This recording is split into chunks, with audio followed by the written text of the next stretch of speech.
नमस्कार, धरती करे पुकार के इस खास एपिसोड में आप सबका स्वागत है। मैं हूं माइक पांडे।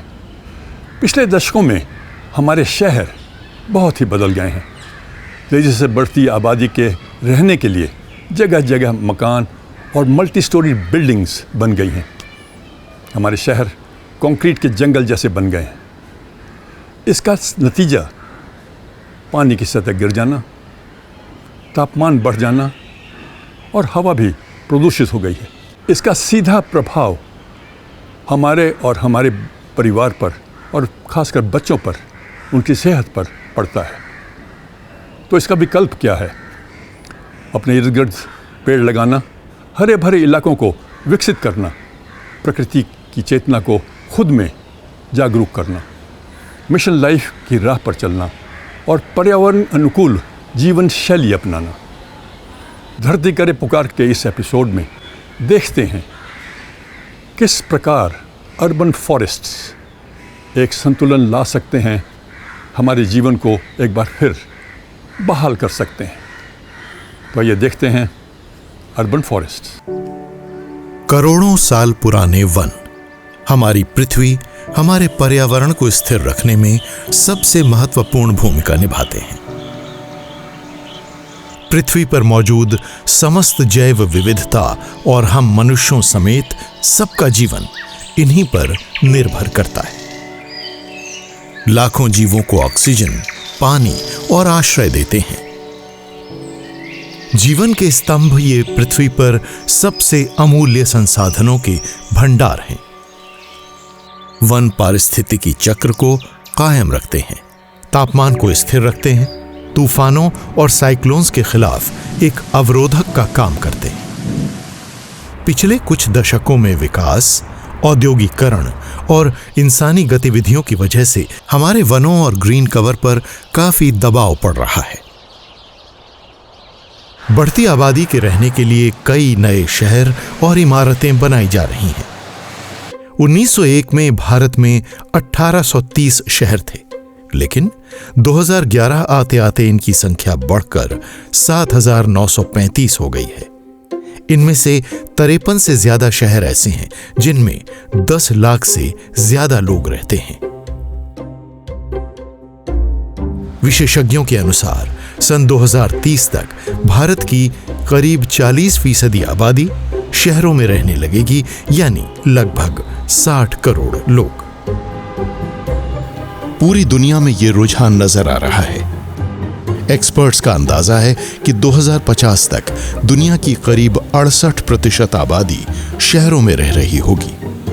पर लोहे और कंक्रीट से बनी इमारतें और सड़कें सूरज की गर्मी को सोखते हैं, जिससे हमारे शहर हीट आइलैंड बन जाते हैं।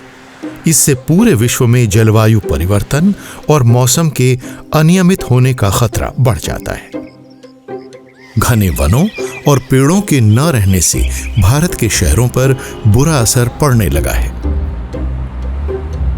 असाधारण गर्मी से तपते शहरों में हीट वेव की वजह से मॉनसूनी हवाएं यहां से दूर जाने लगी हैं। तापमान बढ़ने के कारण हमारी सेहत पर तो प्रभाव पड़ ही रहा है, साथ ही बिजली और पानी की तंगी भी महसूस होने लगी है।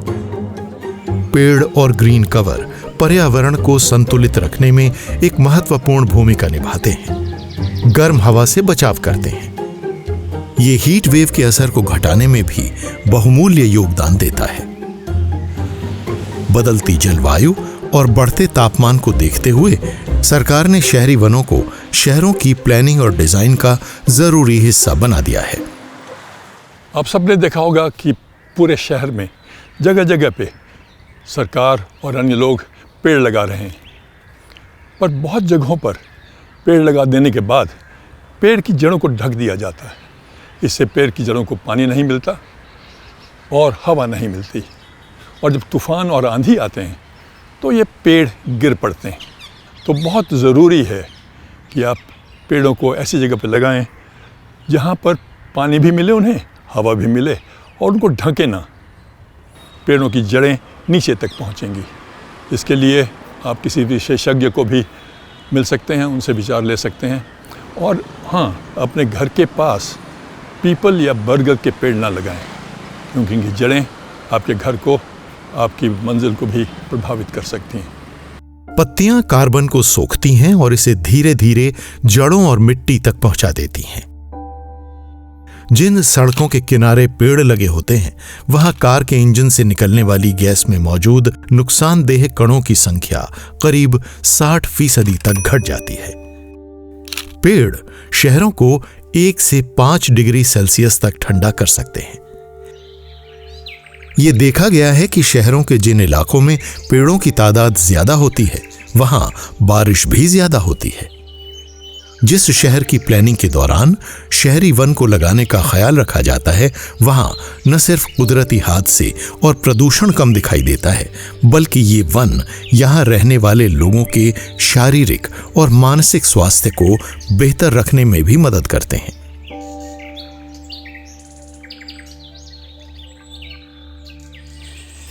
अब हमारे शहरों में पर्यावरण को बहाल और स्थिर करने की कोशिशें युद्ध स्तर पर की जा रही हैं। 5 जून 2020 को पर्यावरण, वन और जलवायु परिवर्तन मंत्रालय ने नगर वन योजना के दूसरे चरण की शुरुआत की। इसके तहत सुरक्षित वन भूमि जहां पेड़ उजड़ चुके हैं वहां पेड़ लगाए गए। शहरों में कम से कम 1 हेक्टेयर से 10 हेक्टेयर तक के क्षेत्रफल में नगर वाटिका और शहर से 10 किलोमीटर की दूरी तक 10 से 50 हेक्टेयर में नगर वन लगाने के लिए भारत सरकार प्रयासरत है तथा योजना के अंतर्गत आर्थिक सहयोग कर रही है। ये शहरी वन शहर के निवासियों के लिए एक प्राकृतिक माहौल बनाएंगे और प्रदूषण और शोर को घटाकर साफ हवा मुहैया कराएंगे ताकि शहर का पर्यावरण बेहतर हो सके। नगर वन उद्यान योजना का लक्ष्य पूरे देश में 600 नगर वन और 400 नगर वाटिका विकसित करने का है और इस योजना में स्थानीय समुदायों, शिक्षा संस्थाओं और एनजीओ को शामिल करने की कोशिश है। शहरी वानिकीकरण प्रोग्राम की एक खास योजना है पुणे में मौजूद वारजे फॉरेस्ट। एक शहरी वन बनाए जाने से पहले वारजी हिल महाराष्ट्र वन विभाग की एक बंजर जमीन हुआ करती थी। शहर जैसे जैसे बढ़ता गया, झुग्गी बस्तियों और बिल्डर्स की तरफ से जमीन का अतिक्रमण होता गया। 2015 में एक अनोखे प्रयोग के तौर पर महाराष्ट्र वन विभाग ने इस बंजर पहाड़ी को एक हरे भरे वन में बदल दिया। शुरुआत में अलग अलग किस्मों के 8 फीट ऊंचे पौधे लगाए गए। इनमें पौधों की 23 स्थानीय किस्में थीं। आज शहरी वन में 6500 से ज्यादा पेड़ मौजूद हैं, जो शहर के नागरिकों को राहत और मनोरंजन मुहैया कराते हैं।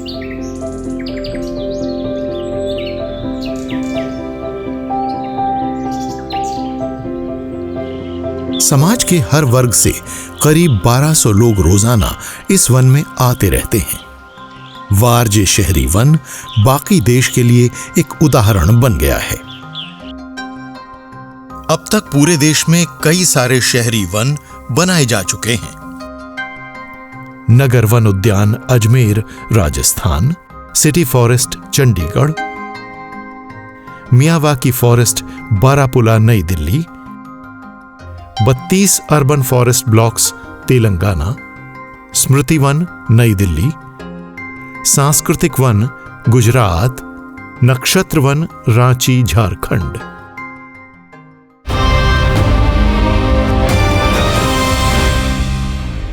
विशेषज्ञों और एक्सपर्ट्स का यह मानना है कि कुछ ही दशकों में भारत की 50% से ज़्यादा जनसंख्या शहरों में रहने लगेगी और अगर शहरों की आबादी बढ़ गई तो संतुलन कहाँ से आएगा। पेड़, यही पेड़ हमारे शहरी वन एक संतुलन रखने में एक महत्वपूर्ण भूमिका निभाएंगे। अर्बन फॉरेस्ट बहुत ही ज़रूरी है। ऐसे ही एक प्रोजेक्ट के तहत गुड़गांव शहर में 380 एकड़ में फैले एक खाली पड़े खनन स्थल को परिवर्तित करने की कोशिशें जारी हैं। इसे एक शहरी वन में बदला जा रहा है और इसे नाम दिया गया है अरावली बायोडायवर्सिटी पार्क। अरावली पहाड़ियां 4 राज्यों में फैली हुई हैं और ये दुनिया के सबसे पुराने पहाड़ों में से एक हैं। ये पेड़ और ये वन मॉनसूनी बादलों को अपनी तरफ खींचते हैं और उन्हें हिमालय की तलहटी की तरफ धकेलते हैं, जिससे हिमालय की नदियां जिंदा रहती हैं और उत्तर भारत के मैदानों को भी पानी मिल पाता है। सर्दियों के महीनों के दौरान अरावली वन इस इलाके को पश्चिम से आने वाली शीत लहरों से भी बचाते हैं। ये थार रेगिस्तान की हवाओं के खिलाफ भी एक रुकावट का काम करते हैं। इन पहाड़ियों का कैचमेंट एरिया ग्राउंड वाटर को भी रिचार्ज करता है। इनमें कई वन हैं और 20 वाइल्ड लाइफ सेंचुरी भी हैं। लेकिन बीते वर्षों के दौरान खनन और निर्माण गतिविधियों की वजह से इस महत्वपूर्ण परिदृश्य को क्षति पहुंची है।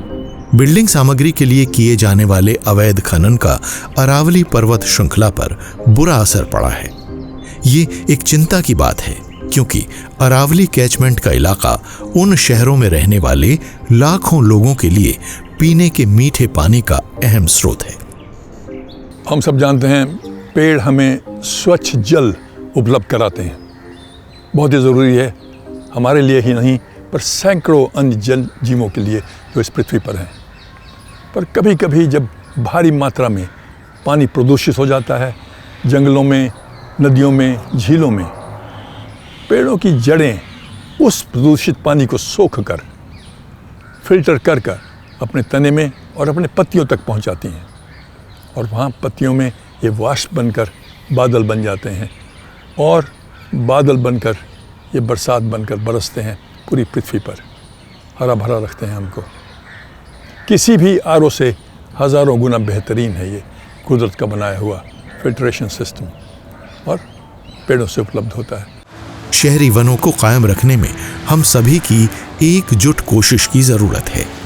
अरावली जैव विविधता पार्क को रेस्टोर करने की कोशिश इसलिए जोरों शोरों से शुरू हुई क्योंकि लोगों ने खुद अपने आसपास के इलाकों में ग्रीन स्पेस की मांग करनी शुरू की। साल भर में ही ढलते पानी का स्रोत बहाल हो गया। ये इस बात का एक स्पष्ट उदाहरण है कि हर एक के प्रयास हमारे पर्यावरण में किस तरह परिवर्तन ला सकते हैं।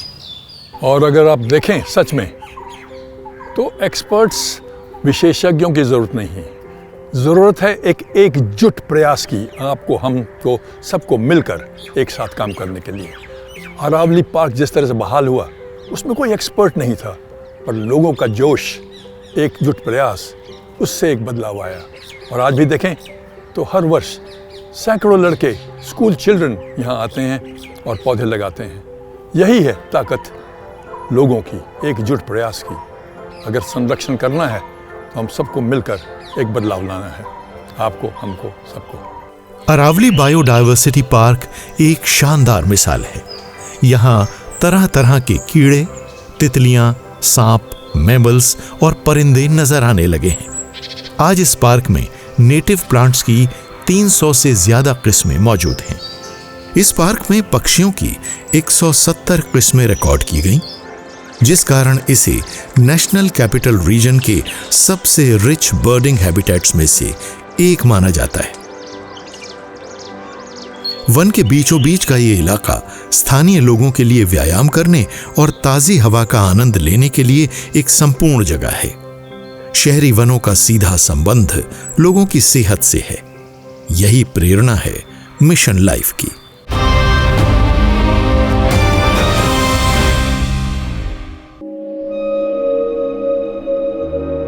चहल पहल से भरे बेंगलुरु शहर के 30 किलोमीटर दक्षिण में मौजूद है थुराहल्ली। ये बेंगलुरु के आखिरी बचे वनों में से एक है और ये शहरी वन बनारघाटा नेशनल पार्क और पश्चिमी घाट के बीच एक एलिफेंट कॉरिडोर का रोल निभाता है। वनों की कटाई लगातार बढ़ते रहने के कारण संरक्षण के लिए खतरे से घिरे इन वन्य जीव गलियारों की हिफाजत करना बहुत जरूरी हो गया है। बेंगलुरु को भारत की सिलिकॉन वैली कहा जाता है और पिछले 2 दशकों में इसमें जबरदस्त विकास हुआ है।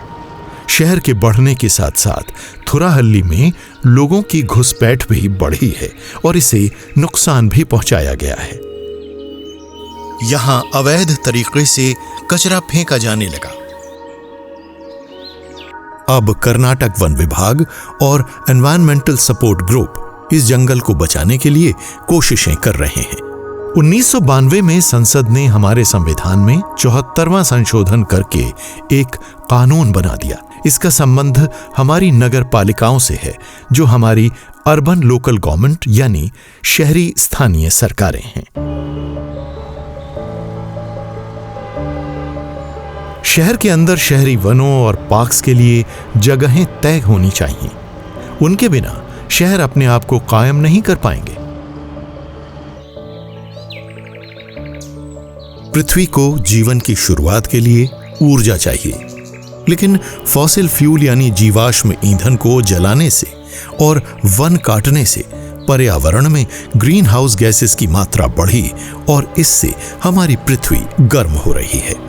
ऐसी 90% से ज्यादा गर्मी को समुद्र सोख लेते हैं। समुद्रों का तापमान बढ़ने से तूफान बनते हैं और चक्रवाती गतिविधियां बढ़ जाती हैं। पूरी दुनिया के समुद्रों में अरब सागर और बे ऑफ बंगाल सबसे तेजी से गर्म होने वाले इलाके हैं। समुद्री किनारों पर बसे हमारे शहर खतरे से घिरे हैं। इनके सामने हमेशा साइक्लोन्स और बाढ़ का जोखिम बना रहता है। समुद्री किनारों की रक्षा करने में मैंग्रोव वन का बहुत महत्व है। भारत सरकार द्वारा निरंतर किए जा रहे प्रयासों की वजह से वर्ष 2013 से मैंग्रोव वनों के क्षेत्रफल में लगातार वृद्धि हो रही है। इन वनों को बचाने और इनकी देखभाल के लिए स्थानीय लोगों की भागीदारी के कारण बहुत बदलाव आया है। इंडियन नेवी और एक एनवायरमेंटल ग्रुप ने पेड़ लगाने का एक बड़ा अभियान चलाया, जिसकी वजह से समुद्री किनारे पर मौजूद 2500 वर्ग मीटर का एक इलाका शहरी वन में बदल चुका है और इसके लिए इस्तेमाल की गई मियावाकी तकनीक। मियावाकी का नाम तो आप सबने सुना होगा। मियावाकी एक जापानीज तकनीक है। पूरे विश्व भर में इसके अब तक 4000 से ज़्यादा शहरी वन पाए जाते हैं। इस तकनीक में नेटिव वेजिटेशन यानी मूल पेड़ पौधों को लगाया जाता है। इसमें किसी प्रकार के केमिकल का इस्तेमाल नहीं होता और न ही इस पर मिट्टी या मौसम का प्रभाव पड़ता है। इस तकनीक के इस्तेमाल से 2 फीट का पौधा 2 साल में ही 15 फीट से 20 फीट तक का हो जाता है। कम समय और कम जगह में एक छोटा शहरी वन तेज़ी से बनाया जा सकता है। यह है मियावाकी तकनीक। मियावाकी वनों को लगाने से कार्बन डाइऑक्साइड को सोखने की प्रक्रिया बेहतर होती है, मिट्टी ज्यादा उपजाऊ हो जाती है, तापमान घटता है और पक्षियों की संख्या बढ़ती है। प्राकृतिक वन से जिस तरह की जैव विविधता पनपती है, इनसे वैसा नहीं होता, परंतु इन सभी तकनीकों का इस्तेमाल करके हम अपने अपने शहरों और उनके आसपास के ग्रीन कवर को बढ़ा सकते हैं और साथ ही हमें अपने प्राकृतिक वनों या पुराने पेड़ों की सुरक्षा करना भी जरूरी है। हर शहर की अपनी पारिस्थितिकी यानी इकोलॉजी और वन्य जीव होते हैं। हमें ये पक्का करना होगा कि हमारे शहर वन क्षेत्रों की भी देखरेख करें और उन्हें कॉरिडोर्स के जरिए एक दूसरे से जोड़ें। शहरों में रहने वाले हम सब लोगों पर शहरी जैव विविधता का असर पड़ता है। ये हमें कई फायदे पहुंचाते हैं। ये हैं पारिस्थितिक तंत्र सेवाएं। इनमें पानी की सप्लाई और मनोरंजन की सुविधाएं जैसे सीधे प्रभाव भी हैं और बायोडाइवर्स क्षेत्रों के कम नजर आने वाले प्रभाव भी। ये लंबी अवधि में जलवायु स्थिरता में भूमिका निभाते हैं। पूरे देश में ही इस तरह के शहरी वन बढ़ रहे हैं और कंक्रीट जंगलों के दुष्प्रभावों को घटा रहे हैं। बस जरूरत है हमारी और आपकी मदद की। इसके लिए हमें मिलकर काम करना होगा। देश के नागरिकों के तौर पर हमें इस ग्रीन कवर की रक्षा करनी होगी और इसे बरकरार रखने की मांग भी करनी होगी। हमें उपलब्ध साइंस तकनीकी का उपयोग करना होगा और ऐसा सिर्फ अपने और अपने समुदायों के लिए ही नहीं, बल्कि पृथ्वी की स्थिरता के लिए भी करना है।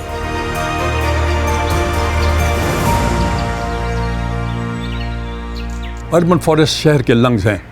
फेफड़ों का काम करते हैं। इनको कंजर्व करना, बचाना और बढ़ाना हमारे भविष्य के लिए ज़रूरी है। हमारा कर्तव्य है ये। जैसे कि हमने देखा, पानी की सतह दोबारा उठ सकती है, तालाब एक बार फिर भर सकते हैं और लाखों जीव जैसे पक्षी, जानवर, मेंढक, कीट, सांप और गोजर इत्यादि को आश्रय मिलता है यहाँ पर। ज़रूरत है तो बस एक साथ मिलकर प्रकृति की तरफ कदम उठाने की। साथ आकर अपने आसपास ऐसे इलाके ढूंढें जैसे कि पार्क, छोटे जंगल, जहाँ साफ सफाई के अभियान का आयोजन किया जा सके। यही मंत्र है पर्यावरण अनुकूल जीवन शैली का, इसे अपनाने का, मिशन लाइफ का। आज का एपिसोड यहीं समाप्त करते हैं। अपने ख्याल और सुझाव हमें ज़रूर लिख भेजें। आपके ख़तों का हमें हमेशा इंतज़ार रहता है। नमस्कार। और अब आ गया है समय साप्ताहिक क्विज का। हमारे पिछले हफ्ते का सवाल था, अगस्त मलाई की कौन सी जनजाति निर्जातीय औषधीय पौधों के उपयोग के लिए प्रसिद्ध है? Which tribal community of August Malai is famous for the use of ethno-medicinal plants? और इसका सही उत्तर है कनी समुदाय। और आज के विजेता हैं मनीष पवनकर, डॉक्टर प्रीति यादव, अनंत त्रिवेदी, पवन गिते, एस प्रिया। और इस हफ्ते के स्पेशल सर्टिफिकेट के विजेता हैं अर्चना जैन, अजय सिंह परिहर, वीसी पांडे, एचआर पवन कुमार राव, राहुल प्रजापति, वीरपाल सिंह, शिवदत्ता, शर्मिला दास, सुमैया रंजन पाधी और पूजा पटेल। और हमारा आज का सवाल है, थुराहाली शहरी वन किस वन्य जीव के लिए हरित आवास गलियारे का कार्य करता है? Thurahalli urban forests acts as a green habitat corridor for which wild animal?